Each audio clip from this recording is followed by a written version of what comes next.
first guest made history in sports when he was one of 23 African-American men given the opportunity to play college football at Michigan State during the height of the civil rights movement. A new documentary written by his daughter shares his experience leading him to the first-round pick in the NFL draft in 1967 while opening doors for future black players today. When our players meet a guy like Gene Washington, there's a little bit of a feeling of awe, speaks about their past and their history that they've brought here. Had it not been for them, we wouldn't be here. It means the world to me. To know the tradition, the blood, sweat, and tears, the pride that was put into wearing the green and white, the people that sacrificed, and I do appreciate what they endured, because if they would have gave up, then there wouldn't be no us. Now you look at us years later, we're a product of their sacrifice. Former NFL player Gene Washington and filmmaker Maya Washington are with us today. Good morning. Good morning. All right, I'm going to start with your daughter for a second. That's fine. It's interesting. Sometimes with our parents, we don't realize the life they had before us. And so did you realize from the get-go about what he had gone through in football, or did that kind of unfold later in your life? It really unfolded. My parents are from Baytown and LaPorte, Texas. They were bused to the same school because of segregation. So understanding our Houston roots were always important. But I didn't know that my dad was on the first fully integrated college football team in America. I didn't have an appreciation for what Michigan State was doing that was so historic, that impacted the lives of so many African-American players who were from the South, like my dad. Yeah, all right, take us back to that time, what America was like at that time, because you were right in that crux of the change. Well, it was really tough times, and I played in the football team, and I ran track, and I also played on the basketball team. And so Duffy Doherty, who was the football coach at Michigan State, he was recruiting very heavily in the South, and he did coaching clinics. And of course, Bubba Smith played over in Beaumont, Texas, and his father was a football coach in this area. And so it was through Bubba and his father encouraged Duffy to really bring me up to Michigan State, because Bubba really wanted to go to Michigan State. Now, the other key thing is that because of segregation, the University of Texas, Rice University, all of those universities in the Southwest Conference at the time were closed to black athletes and also to all black students. So it was a great opportunity for me to leave and go to Michigan State and play, and winning national championships 2 in a row up there. That's a big deal. You mentioned that the other universities were closed to black athletes until those schools with black athletes started winning. That's correct. Right? And that's one of the things I love about sports, is that it literally, and no pun intended, but it levels the playing field. Yes. And it says, just give us the best. Yes. Right? Yes, yes.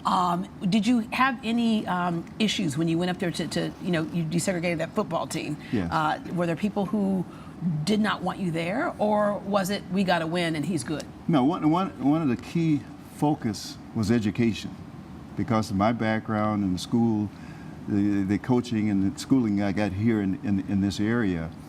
My teachers at George Washington Carver was so instrumental in really helping me along and helping all of the students. So when I got to Michigan State, my main focus was making sure I got my degree and finished my education.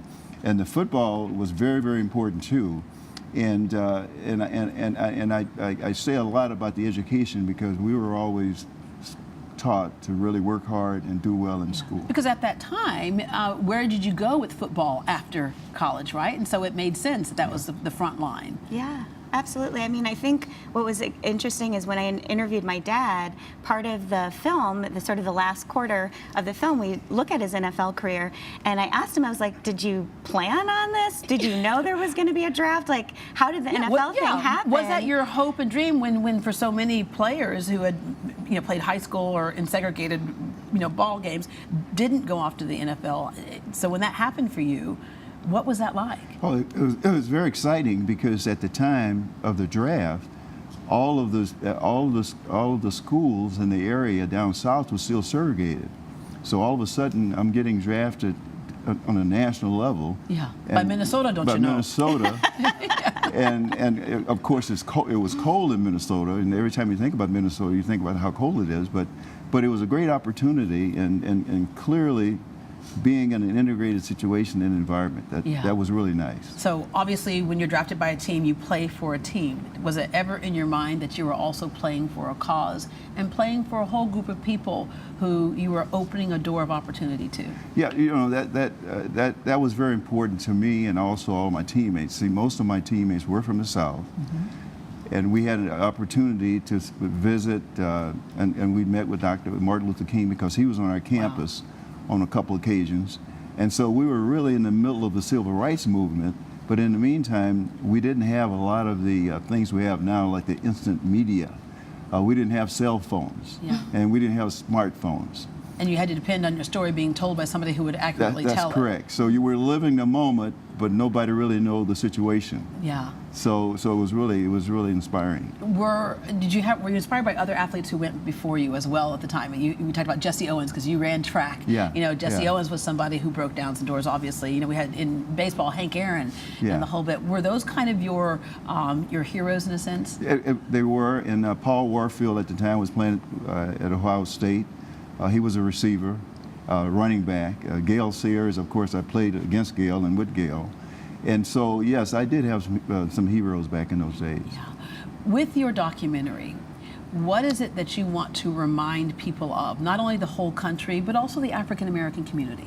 Well, that we really do stand on the shoulders of giants, that my dad's generation, those who came before him, really were instrumental in changing the face of sport in America, but that success really made people more comfortable with welcoming African Americans in other parts of their life and their experiences. There were a couple of areas where I think it made you know, desegregation easier for people. One was because it was safe. One was through sports, and the other through entertainment. The entertainment industry. It was like I could put a record on and listen to this black man singing, and I'm safe. Yeah, right? exactly. And it truly was those two areas, I think, that really helped things to kind of blend because it was by people's choice, and you made people happy when it came to entertainment and sports.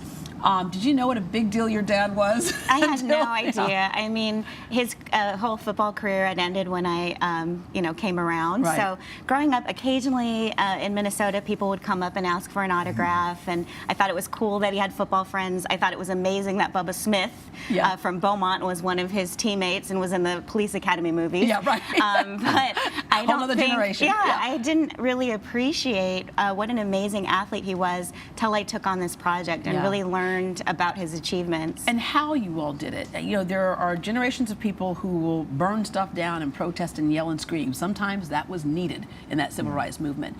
There were others, I think, like my parents did, like you did, who stood. You were steadfast. I mean, you just did what you do. You were a wall they couldn't go around or climb over, and people had to look at you as a whole human being at some point. And I admire those people who, in the face of that adversity, said, I'm going to stand still and make them see me, not as a color, not as a detriment, not as anything other than who I am as a human being. Yes. I want you to, when you talk about your dad being a big deal, I want you to hold up your fingers here. You have 2 rings on. Tell us what these 2 rings are, starting with this pretty blue one right here. Well, the College Football Hall of Fame, and this is the ring that was inducted and given to me, and the other ring is our the National Football League Championship. This is the National Football League Championship before the Super Bowl, so we were the last official national championship team. Now, we played in the fourth Super Bowl, and unfortunately we lost to Kansas City, so I don't want to talk too much about that. but I'm so proud that I have been honored and respected, and it's great having this opportunity. Yeah, all right. Through the banks of the Red Cedar, from the university's fight song is where that comes from, right? Yeah. What was the biggest thing that you learned in this, and what do you want today's generation? Because I really think that we kind of are missing some of our history. We're missing these stories, and so sometimes when people take on a fight, they don't really have the foundation to stand on. They need to know the rest of the story. Absolutely. Well, I think for me, I've always been very passionate about the civil rights movement and very grateful for the contributions of everyone who came before me, women, people of color who've it made it possible for me to have what I have.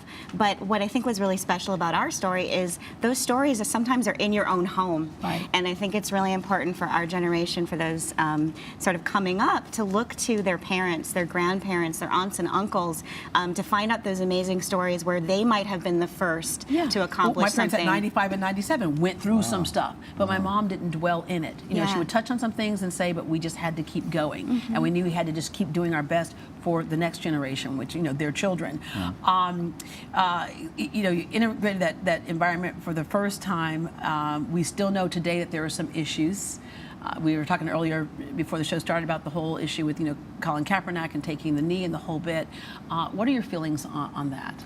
Well, he was making a statement because of the situation with the police brutality with our black youth, and so that was the only concern that I had in regard of supporting him in that regard. Yeah.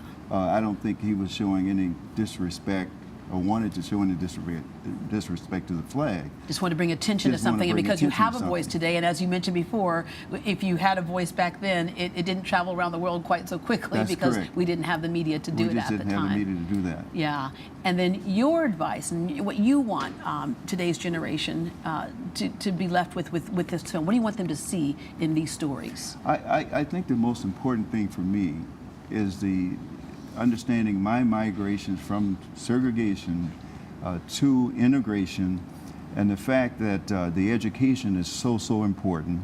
And at Michigan State, Duffy Doherty, the football coach, Biggie Munn, our athletic director, our president of the university, everybody was on board about all of us doing well and getting along with each other. And the whole issue about segregation, integration, that never came up about the color of your skin. Right. Is the fact that we're all in this together as a democracy. True team players. True team players, and so I've always been very grateful that I've always gotten very good support. Yeah, it was a story about united we stand, divided we fall, right? That's correct. Thank you very much. So cool that you did this, and even during this whole thing, you got even closer to your father because again, you found out something about him that you didn't really know. Which I think, like coming up on the holidays, for example, you sit down at the dinner table and ask your relatives, ask your parents about stories, about things that they may not have shared with you. You never know what you're going to find out. Absolutely. All right? Thank you very much. Thank you very much, and I want to just say that my brother, John Washington, he's 89 years old, and he's your greatest fan. Aww. Oh, John, I love you.